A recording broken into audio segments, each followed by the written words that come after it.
For the love of God, stop doing push-ups until you watch this entire video. Lee Weiland, Pacific Rim Athletics, and welcome to training. This is why push-ups are done. To build basic pushing strength or discipline in the military or big pecs or some other such compartmentalized reason. Or ego. Yep, I said it.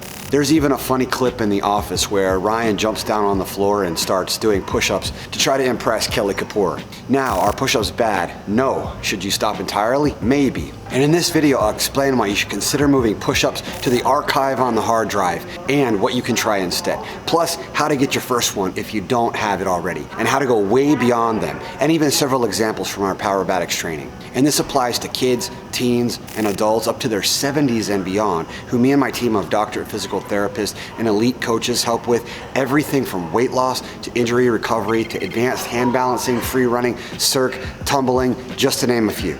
And push-ups are simply not a staple. I was even chatting with a coach the other day and he told me he was gonna do the 500 a day push-up challenge. I'm actually just shooting this and he's literally right over there doing muscle ups. But I was like, no, and I'll tell you exactly what I told him at the end of this video. To be clear though, as I mentioned in my other video, push-ups are part of our training, specifically the beginner level muscle up workout, along with advanced variations, dips, footless push-ups. But remember, they're a tiny, tiny, tiny part of a much larger picture of holistic physical training, up to full-blown katas, hand balancing, free running, and total body weight strength, and going way beyond just mere fitness, but applying these principles to all of life. Number one reason to stop doing push-ups, they'll mess you up. Let me explain. I work with a group of cadets from a military youth academy for 1 month. We did a strength, flexibility, and aerial awareness assessment on them. You know what the biggest deficiency was? Their shoulders were like concrete and rebar. The girls and the guys, just 16 and 17-year-olds, so tight they were ready to burst. Why? Push-ups as an overused staple in their training regime, like French fries with every meal. You see, this is one of the most commonly injured areas, and a huge reason is because of a lack of mobility. This is also one of the most complex areas to fix. Get a shoulder injury, and you're looking at 6 to 12 months healing. But people keep it up because they're like fast food, easy, convenient, don't need to think, just plop down on the floor.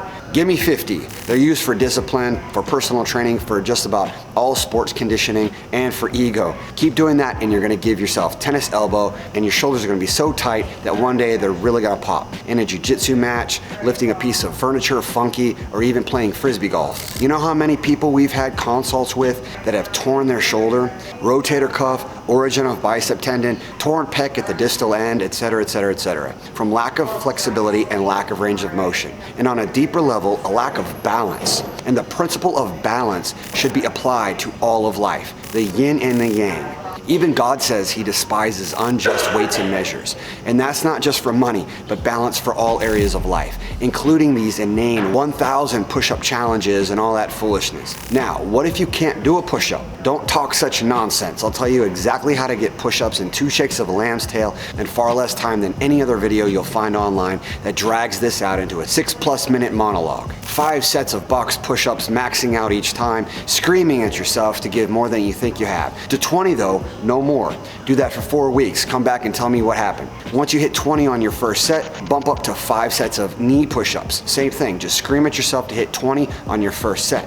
Once you do, bump up to real push-ups. Once you have push-ups, move on to gaining dips and muscle-ups. Kids, teens, men, women, all of you. But you see, it's about balance, not overdoing a good thing. So if you have push-ups already, then move on already and apply this principle to other areas of life too. Like Patrick, who after 12 weeks had handstands at all angles. Number 2 reason, there's so much more out there, but there's nothing new under the sun. I promise you, you're not gonna find a video out there that magically comes up with some novel thing that wasn't already practiced for thousands of years. And I'm telling you, you'll have much more fun. So to continue from the last point, you should progress to dips, then muscle ups, then handstand push-ups, and then applying complexity to your training that moves you beyond mere sets and reps of basic exercises, like dyna combos.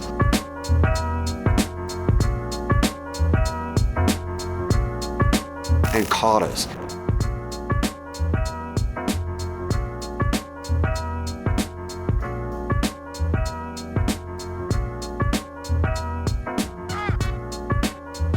And moving up to level 10 in an element of Powerbatics like ninja strength, free run, power moves, circ, or hand balancing. Here's a few examples that will develop even greater all-around strength. But don't mistake videos for instruction with safety, progression, levels, and the whole 9 yards. Now, number 3 reason you're doing them backwards. You'll understand what I mean in just a sec. So what did I tell that coach who was about to do the 500 per day push-up challenge? He's super strong already, has effortless muscle ups, handstands, flares, iron crosses, and more, plus tumbling, and he's notorious for muscling his back handsprings. So when he said he was gonna do the 500 push-up per day challenge, I was like, with your tight shoulders, please no. I was thinking, great, now we're gonna have to go back and do even more work to fix them. But here's what I told him to do instead. Do 100 a day, but backwards.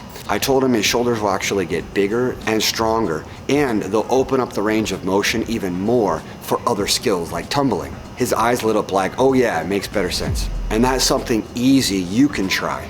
Do it for a month, 100 per day, 5 sets of 20, basic bridge push-ups. Fingers pointed towards your feet, forearms tight against your ears, feet together, knees together, pushing up all the way to straight arms and straight legs, or however high you can go. I bet at the end of the month, your bridge is at least 20 to 50% better. In reality, when people are doing push-ups, they're really doing them already backwards. They need to flip over backwards to do push-ups forwards, meaning the right way that will lead to better, stronger shoulders. Get it? And then you can build back walkovers and hollow backs and build bulletproof shoulders and chest and whole upper body and really your whole body and way of thinking. And remember that 100 reps of anything wrong will require over 300 reps done correctly to fix it. So if you're doing push-up variations, bridging, hand balancing, or any skill for 1,000 reps over a few months, it's gonna take 3,000 reps over a year to correct it. And if you already have tightness and imbalances built up, it'll take other progressions and regressions to correct those. So don't beat yourself up if you can't do 100 bridge push-ups yet, or anything else yet for that matter. Just get with a coach that will help you, be it with us at Pacific Rim Athletics, for Powerbatics, or another company with Doctorate physical therapists and elite coaches that'll help you keep navigating the terrain forward. This stuff can seem like rocket science, but it can be broken down into small chunks that make it much easier to get where you want to go while having fun. See you in the next video, or hopefully in training soon.